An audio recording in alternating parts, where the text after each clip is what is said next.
politics at in that area like that. So these will be the some important challenges because of this communalism. Okay. And next question is about caste system. So caste system is assuming new.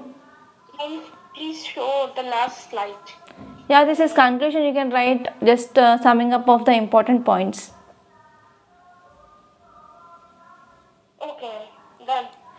So next question is about caste system. Caste system is assuming new identities and association forms. Hence, caste system cannot be eradicated in India.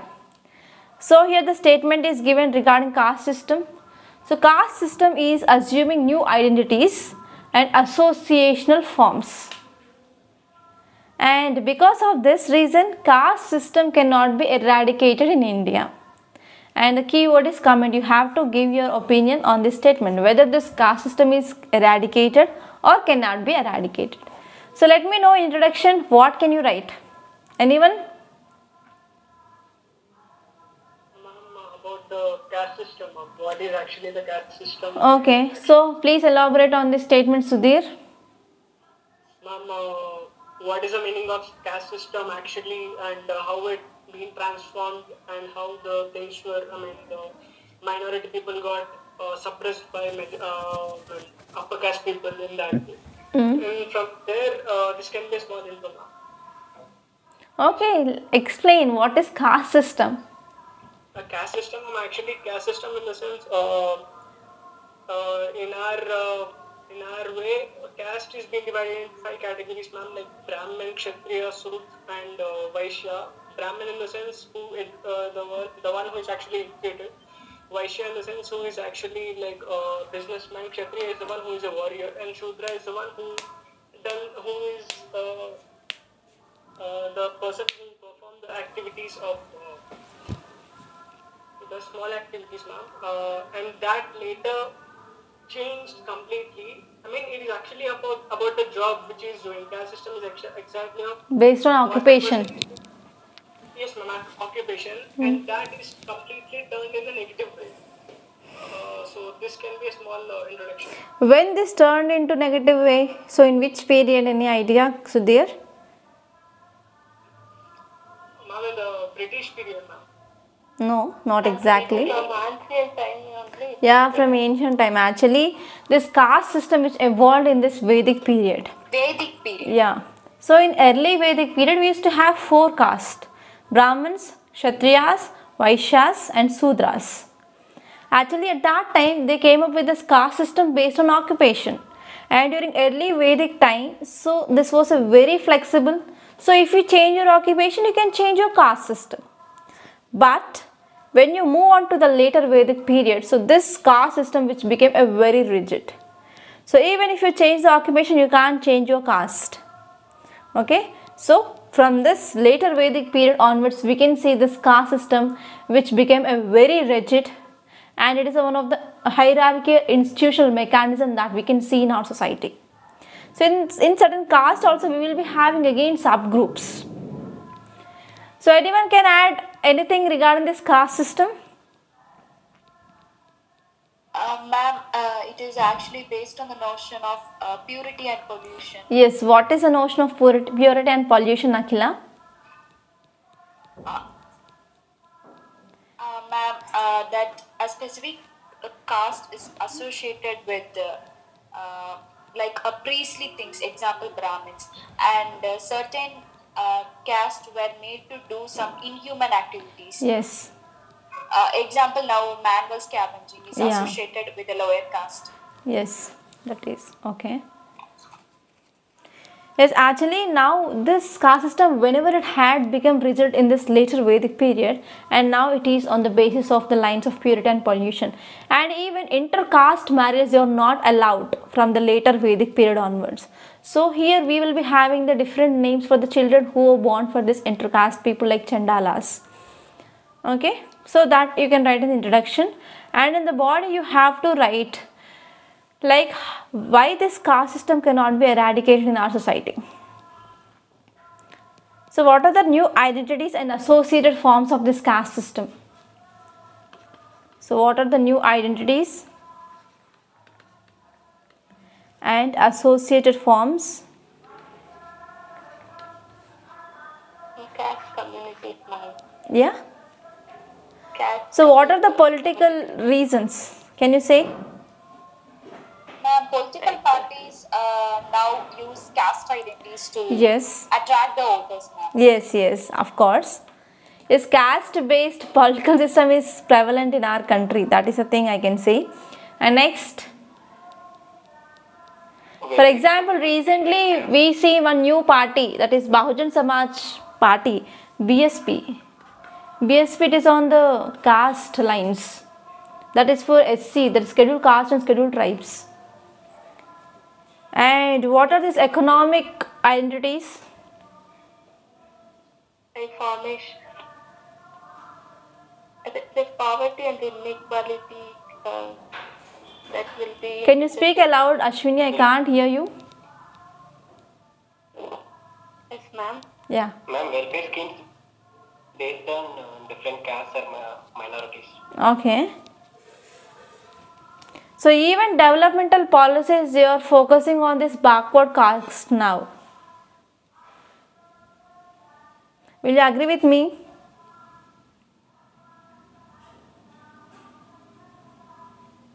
Yes, ma'am. Some schemes are related to in order to. For example, in Telangana, there is one scheme called as Dalita Bandhu scheme. It is focusing on this scheduled caste. So in this way, we are coming up with the new identities of caste system now. Stand up India. It is for scheduled caste. They have made. Okay. Next. Any specific scheme for that so and so community in your state? From our state, we have this Dalita Bandhu scheme for Dalits. Ma'am, in Andhra Pradesh we have Kopanism for a Kopu community. Okay. Next. Anyone?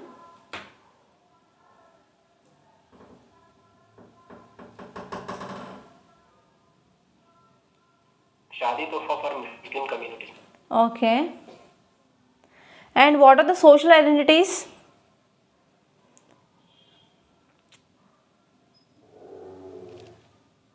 What are the social identities?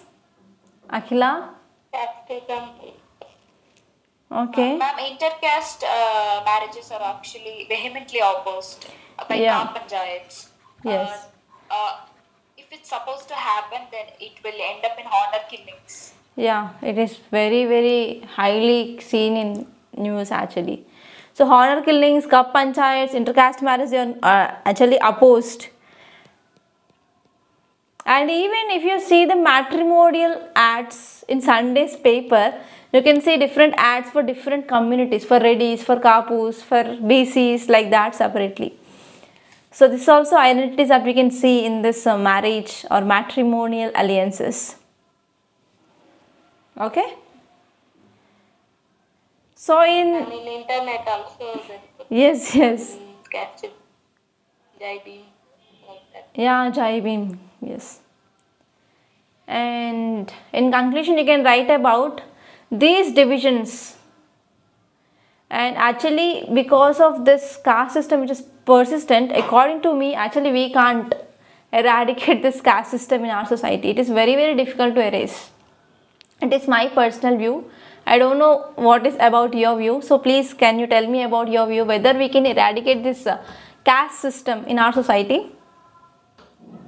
Even in the next generations?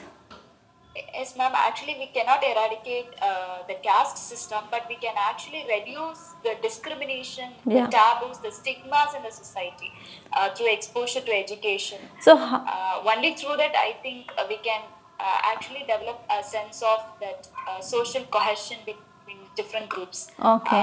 Ma'am, I don't think that caste can be completely eradicated. We from the can't society. completely eradicate this caste in our society. So I think if it happens, means it will be like in the next 50 or 60 years, it might happens. It might. And the chances are also very less. We don't know about that perfectly, what will happen in our future. But as of now, because of the things which are happening in our society, because of the news that we are reading, so I think this eradication of this caste is very difficult as for our generation at least? Ma'am, if we opt to, if we want to change or eradicate this caste system, then the whole country must change politically, economically. Yes. I think so, ma'am, which is for this the largest democracy in the world. I think it is not at all possible Yeah. to have this huge. Because first of all, political population. parties, they will not practice this. Yes, ma'am. Often this caste is used to lure the voters. Yes. And next question is about regionalism. So regionalism concept is also very important, and you can also get question from this area. So question here is, to some extent regionalism is important for maintaining unity and in diversity in India. So critically analyze. So this statement says that yes, we need this regionalism to some extent. To maintain unity in diversity, you have to critically analyze, means you have to give both positives and negatives. So first of all, let me know what is the meaning of unity in diversity. Anyone? And in India, there are many cultures or many religions are present, but togetherly we are in a particular one nation.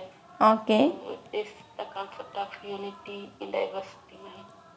Okay. So anyone can add anything? Can anyone give examples of unity in diversity in India? For unity in diversity, from ancient period onwards, many rulers and many kingdoms have been followed. Okay. Varied societies of varied cultures have been Okay. occurred here. So that is an example for unity in diversity in India.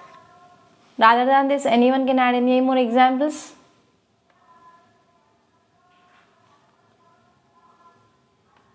Ma'am, different language Yeah. can be shown in our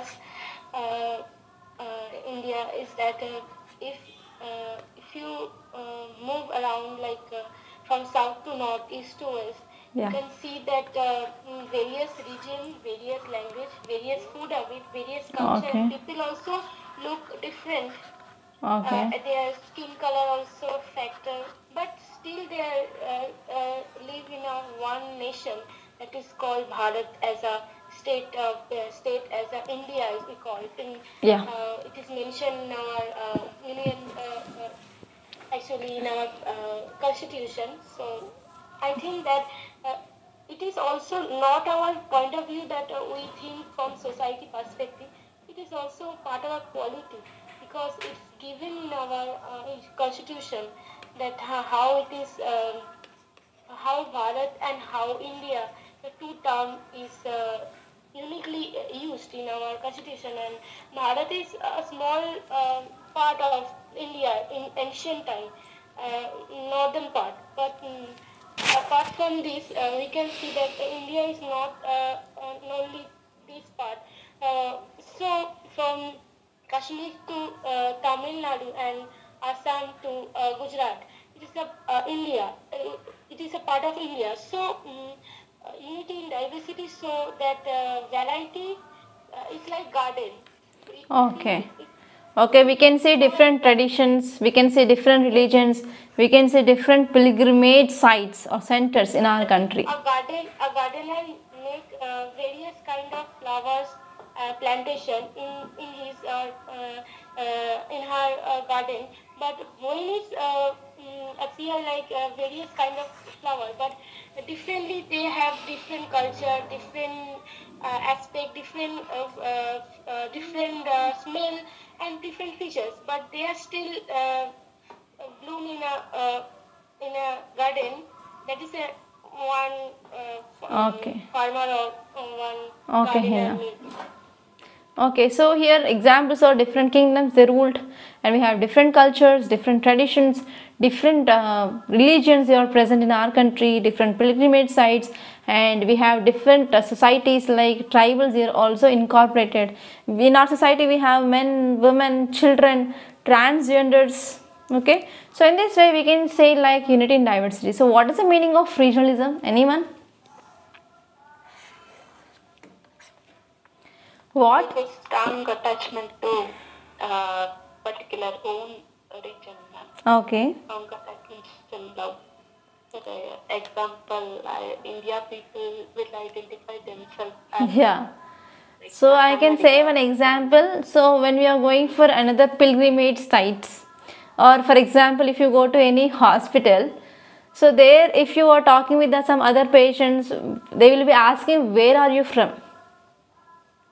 So if they know that they are also from the same place, then the attachment and the bonding will be strong, and they will be sharing the food also in the hospitals. And not only this, even in the pilgrimage centers also. For example, in the Kumbh Melas, like that, whenever we know that our neighboring people, they are from the same state we are coming from, means yes, we will be having a good attachment with them.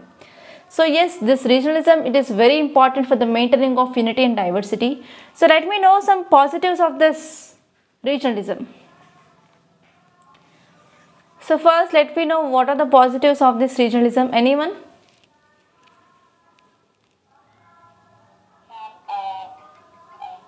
The political parties seek to advance developments in particular regions. Yes, we can see the developments in the region. That will also leads to the balanced regional development. Next point. Protecting of our culture along with the language. Yeah, okay. It will also helpful for the development of spirit of cooperative federalism. Next point, anyone? Ashwini? regional recognition in terms of state growth and Okay. state economy. Regional recognition. Provides and also it provides a safety valve for the society. Okay. Ma'am, better promotion of local tradition, culture, art and language. Yes, good point. Next. Yes, these are the positives. So let me know what are the negatives now.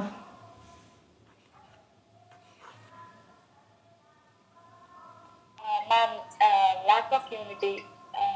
Especially, Lack of? Uniformity. Okay, unity. Uniformity, ma'am. Okay, lack of uniformity.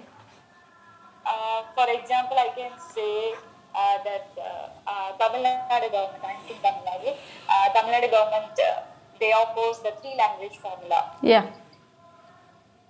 Yes, good example. Slowly it is becoming confrontational federalism.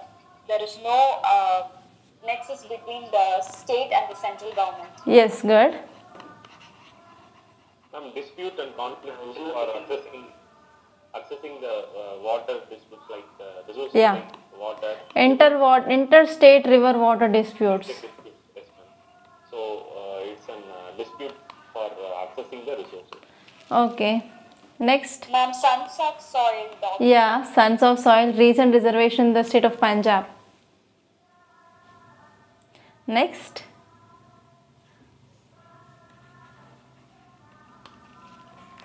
And because of this regionalism, that will also leads to some negative impacts like Naxalism. Naxalism in underdeveloped areas. Next. Ma'am. Intolerance. So because of this regionalism, that will also impact fundamental rights. For example, there is no proper right to freedom of movement under Article 19. We have to Ma'am, stay. it also, Yeah. ma'am, it also affects the international relations. Ma'am. Yes, of course. Good. Next. Security threats. Yeah, security threats. Any more points can you add? And some administrative problem due to some political interference. Ma'am. Yes, administrative problems. So there is low proper implementation or lack of implementation of policies or administrative failure. Next. Ma'am, migrant issues. Yes, we can also add that. Why not? Next. Ma'am, ethnic clashes. Yes, good. So I got many points. Still anyone can add any more points?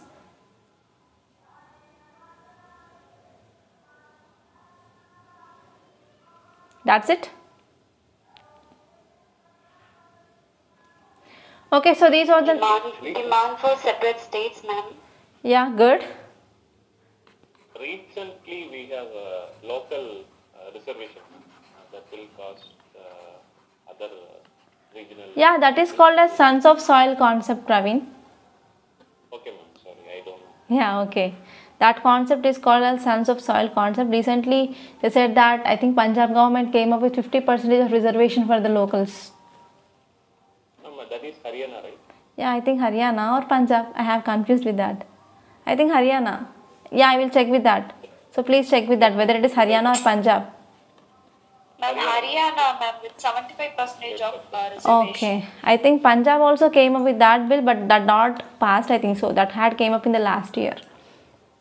Yes, ma'am. Many states have Yeah. approached the same, but only Haryana have Passed that bill.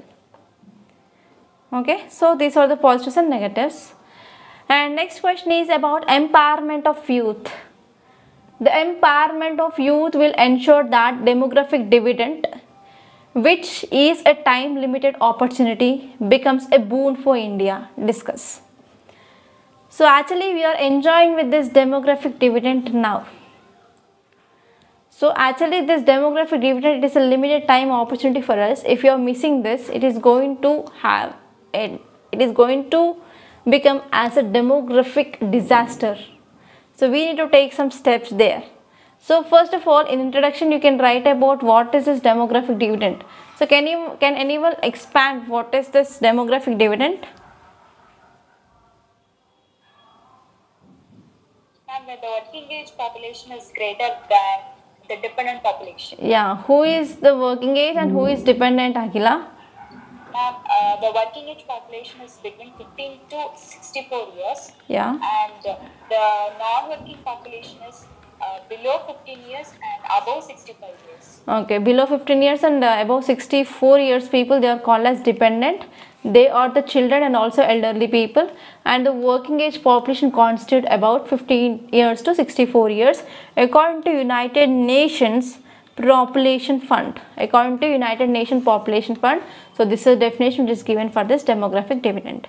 So that thing you can write simply in the introduction. So in the body you have to write about what are the challenges. Yes, we are enjoying this demographic dividend, but on the same way we are also facing challenges. So what are the challenges we are facing in this demographic dividend or youth? Majorly skill mismatches. Yeah, skill, whatever they are studying in their colleges, it is not matching with the demand in the market, like what exactly industries and factories need. So skill mismatch. Next. migration to the foreign countries. Yeah, still, yes, migration. Brain drain, ma'am. Yeah, drain. Next. Ma'am, high illiteracy level. High Illiteracy level. illiteracy level in youth. Actually, if you are comparing before that is before 1950s and now it is we are having good. Actually, gross enrollment ratio is also very good now in our education. But the problem where it is in the skill mismatch. So if you see every year we can see lakhs of engineering graduates are coming out. But out of them only the very few are getting jobs because of lack of skill. Okay, you can't say about illiteracy here. Next. Improper recognition of scholars like PhD researchers, institution or government. Okay. Not giving proper infrastructure for the researchers. Okay. Next. Malnutrition. Yeah, hunger is there, malnutrition is there, so it is one of the important challenge. And apart from that, I can also add one thing. So yes, we are increasing our GDP. We became recently the 5th largest economy in the world, and we defeated this UK. So earlier UK was in the 5th position and now India became the 5th position. But what are the growth we are seeing, that is jobless growth. Unemployment rate is more than 7% in India. So there is a jobless growth in India. So it is also one challenge that is faced by this youth. And lack of proper education. Yeah, tell me. And there were also gender stereotypes. Women are always expected to do caring jobs. Yeah. Gender stereotypes, patriarchy in our society. Okay, and now, yeah. Some pandemic impact. Yeah, pandemic also have impact. Because of that, many people, they lost their opportunities, job opportunities, and even that also led to loss of skill also in the people. So what is the way forward? What can be the measures taken to prevent demographic disaster? So what is the way forward? So what are the steps can be taken? We have to improve the social infrastructure, and we have providing skill upgrading, training for the Okay, social infrastructure, upgrading of skill. Next, in our education system also we need to come up with changes, like we need to upgrade our technology and we need to update our books. Our books are very outdated, and even we do not have the recent editions of the books that we used in our colleges. So we have to upgrade that, and we have to also even collaborate with the international colleges so that we can get the new technology what they are using. And any more changes can be done in our society? increase per capita income per head. So how we can increase? So we can increase employment opportunities. So we can provide employment opportunities for the people such that we can decrease our unemployment rate, and that will contribute for our economy or GDP. And we can also go for empowerment of women. Women empowerment, and women should be given equal opportunities in the factories. So actually recently, it is not given in any newspaper, but I studied in one article, one magazine, that so MNCs are thinking that they have to give the 50% of reservation for women for whenever they are going for campus elections. So 50% they have to take women and 50% for men. So it is a one recent step that is going to be taken by MNCs from now. And next, any more things that can be done? Proper implementations of schemes, skill Yeah. development schemes like PM Vikas Yojana. I think. Yeah, okay. And we can also go for skill upgradation in the tribal people. Collaborations with MNCs and Yeah, industries. MNCs. yes. Giving 75 reservations for their own take students is it good or bad? Good or bad means it is have both the positives and negatives. Yes, positives means yes, they will going for the promotion of regionalism, and only that area students are going to get the jobs. But what about the migrants? Actually, if you see in India, especially in the northern Indian part or northern Indian states, they do not have proper industries, proper factories. But in the south and the west, yes, we have good. So because of this, people, they started migrating from these areas towards southwards. And if you see, especially in Tamil Nadu and in Kerala, so most of the industries, there are number of workers, especially in the cement factories in the Karnataka. Most of the workers are from Bihar or UP.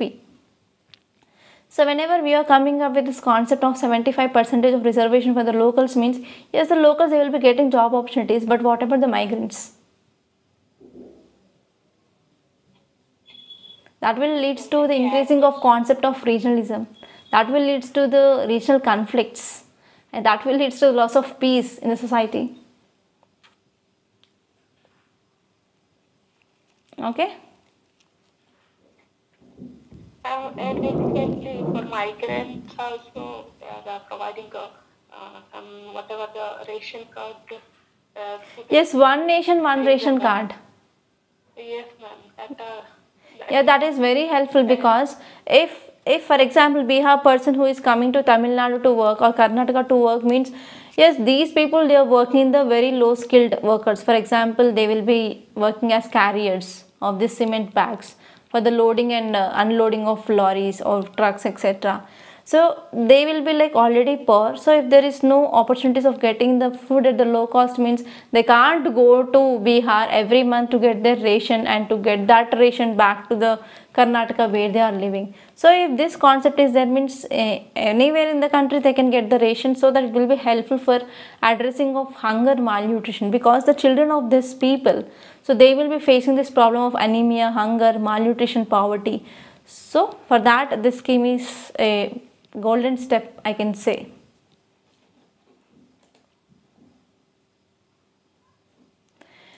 And next one is way forward, we can go for skill development, we can go for intersectoral collaboration with the different factories and as well as industries, and we can know what is the need, okay, what are the skills that they required, and we have to incorporate that skills in the students in the colleges, universities, etc.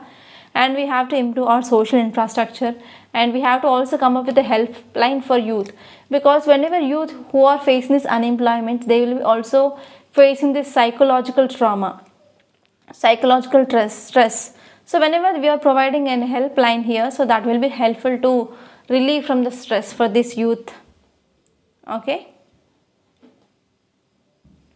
And next question is about urbanization. Ma'am, conclusion part, I mean. Okay, so in conclusion, you can write about it is very much critical for the India, and this is a very less time you are having. So we have to focus on all these measures such that we can make the demographic dividend. It is an opportunity can be used by India rather than making it as a demographic disaster. So in this way, you can end your answer in a simple words. And the next question is about urbanization.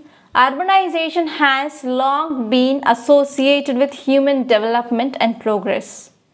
But it has been observed that urban settings can also lead to significant inequalities and health problems. Discuss the statement. So this question is about urbanization. Yes, urbanization, it is associated with this human development and progress.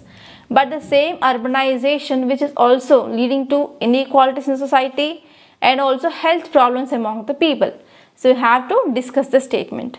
So in introduction, you can write about what is this urbanization. So can anyone let me know about or explain this urbanization concept?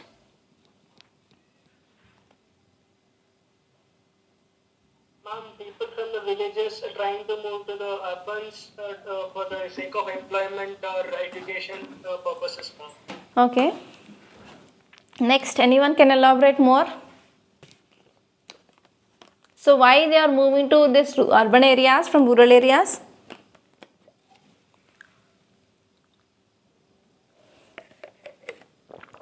For industrialization, ma'am, and then good education. Have you read about this pull factors and push factors, Ashwini? Yes, ma'am. Pull factors and push factors. Ma'am, less opportunities in the Pull rural factors areas. are-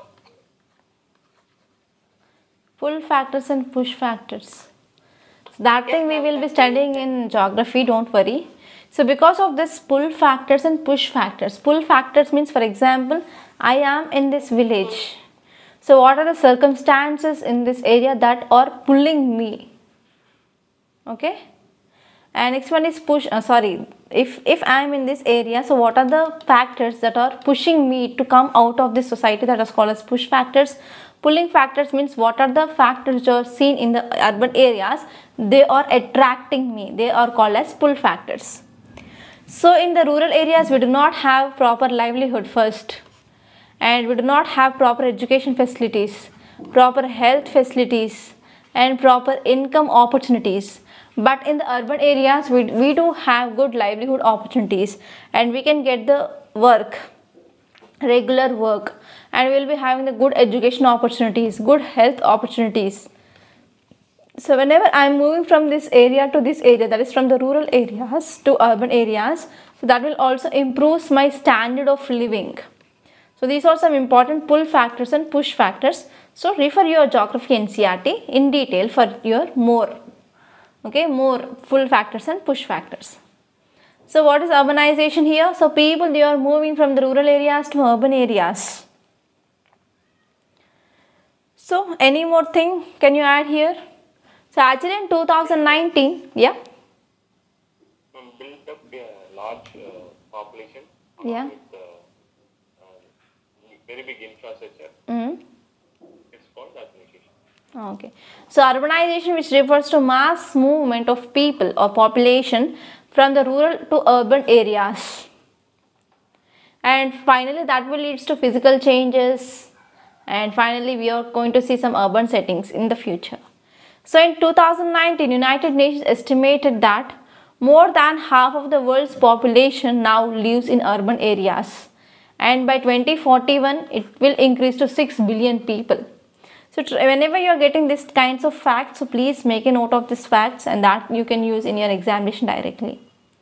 Okay, and even if you see this United Nations World Urbanization Prospect Report of 2018, it says that over 34% of urban population, okay, currently India's population, which are living in the urban areas. So here if you are talking about urbanization is associated with the human development progress, and how? So can anyone say how this urbanization is associated with this human development and progress of people?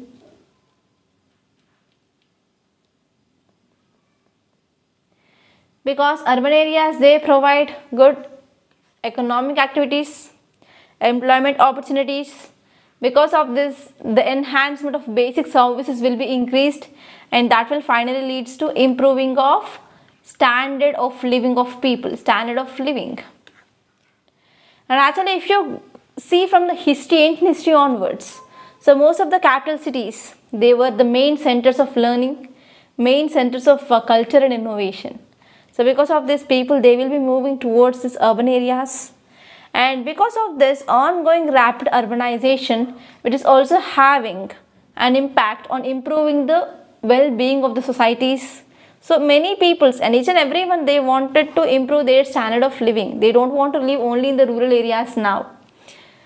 And next one here is, although only around half of the world's population, they live in the cities, they generate more than 80% of this GDP. So 80% of our GDP, that will come from these people who are living in these urban areas. Okay. And what are the issues associated with this urbanization? Can anyone fast? Increase of pollution can be the one of the things, ma'am, because large group of families are dividing into small group of families, and that families, each family is maintaining their own car or vehicle, and that vehicle going into the roads and causing the more pollution. Each family having one AC, in that way pollution Okay. is being Increasing of pollution. For example, you can write about NCR pollution now. Next.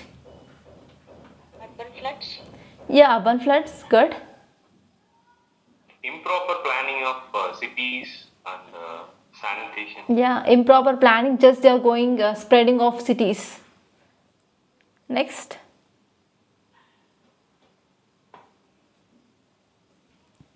Next. Slum area increasing. Yeah, rising of slum areas is also one cause of concern. Next. and construction of illegal buildings, ma'am. Yeah, especially encroachment of lakes. Yes, ma'am. Next. And due to Sedentary lifestyle. So because of the sedentary lifestyle, obesity will be one important problem. Obesity, diabetes, hypertension. And next one is they do not take the proper nutritional diet, and they will focus on junk food like noodles, fried rice, like that. And next one is waste also generated very high amounts. And even Deforestation. yeah, deforestation. And next one is urban crime rate is also very high compared to that of rural areas. Crime rate. Especially human trafficking, sexual assault, child labor, they will be seen highly in these urban areas. Okay, so these are issues which are associated with this urbanization. Any doubts? Can you add any more points? Effect on environment. Ma'am, income inequalities. Yeah. Okay, ma'am. Income inequalities. Okay. I have one. Madam, regarding the sexual assaultment and atrocities to women and children, it's also there in rural and also. Yeah, rural also, but if you compare the rural areas and the urban areas, so actually in the rural areas, at least we will be following some, like, she is my sister, we should not do like that, and even there is a social fabric. So the unity which is very much high in rural areas than compared to the urban areas. So if you see in urban areas, you can see if there is a family here, they don't know even who is staying in the neighbor in the next room or next compartment. So this is the thing that is happening in the reality. Even if there is anything going wrong in the urban areas, even next door person will not come outside and he will not inquire what is happening. So because of that, the rate is very high. But if you see in the rural areas, if something happen means entire village will be coming and staying in that place itself. So we can see a lot of attachment and unity in the rural areas than compared to that of urban areas. Ma'am, I have a point, ma'am. Ma'am, I think the rural areas, due to less exposure to education, if something happens to a woman, especially, it might be a sexual harassment or a rape or domestic violence. I don't think people come forward to speak about it. That's why the crime rate is low. But when it comes to an urban areas, people are people due to exposure of education, they are coming forward to report the cases. Yeah. So I think It is also because of one the reason. crime rate, the reported crime rate is high in urban areas compared to rural areas. And we can say bonding is also very high in the rural areas. Even if you're talking to any one person in the village, we used to call him like with the relation. We are not going to talk directly with the name. That is done in the urban areas. In the urban areas, we will be talking with our neighbors by calling them with the names. But that is not the situation in the rural areas. They will be called with relation, like brother, sister, aunt, uncle, like that. So because of that, I think this is the one important reason why somewhat crime rate is less. And the care is also very high in the rural areas than compared to the urban areas. We can't believe anyone, right? Yes, ma'am. Yeah. And due to urbanization, our cultural and religious practices are not practicing properly. Yes. So, in that, ma'am. Yes.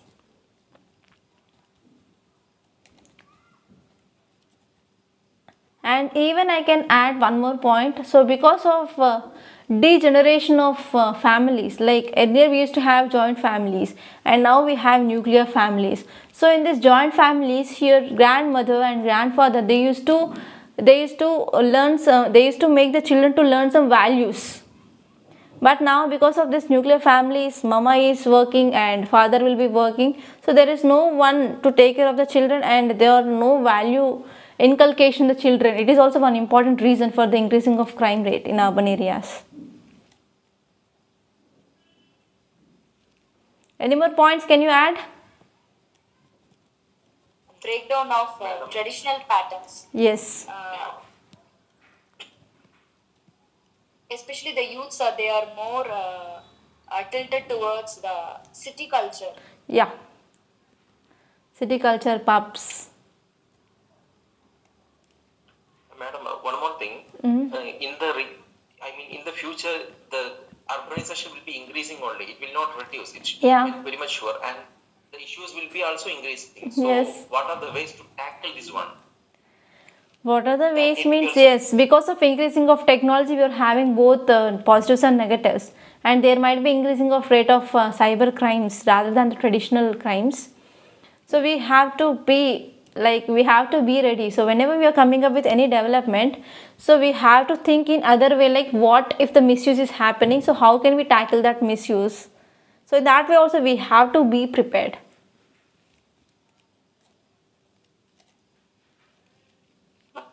So if we are aware of the particular issues, we can tackle the issues like Yes, based on that changing needs, we can come up with the new laws, new acts, such that government will be taking into consideration, and finally they will resolve this issue. Don't worry.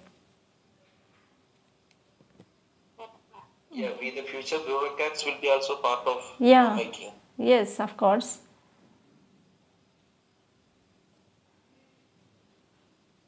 Okay, any more doubts?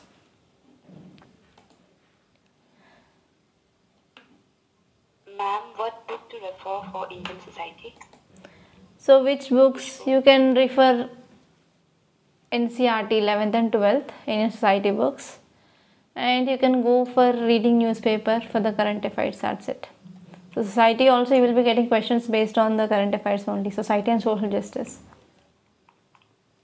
So just to get some idea. So many answers I got from you. So if you have this basic knowledge, it's enough from society, so that you can write introduction and issues, challenges. You have to think in multidimensional way as you are thinking now. Okay. Yeah, any more doubts?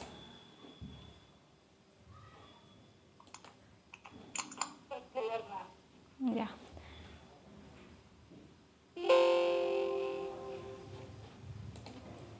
So shall we wind up today?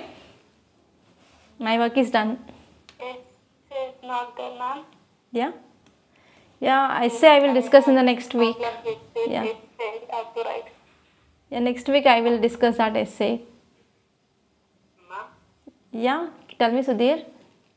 Ma'am, can independence be the example of, Indian independence can be the example of unity and diversity, ma'am? Yes, you can write. Independence. Yeah, during this Indian national movement, all sections of society, they participated. So if no one is participating, we used to get this independence still late, like more after this 1950s or 1960s. Yes,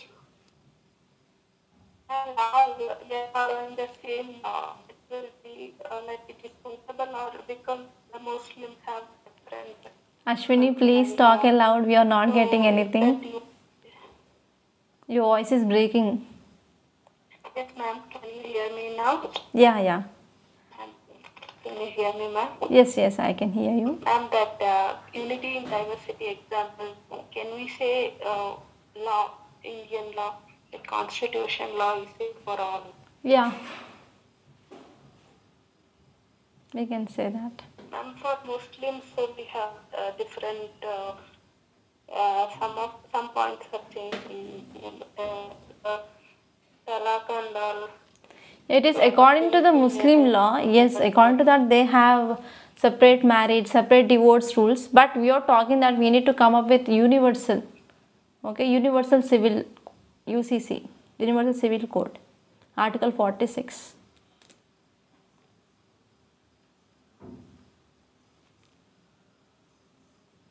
Any more doubts from anyone?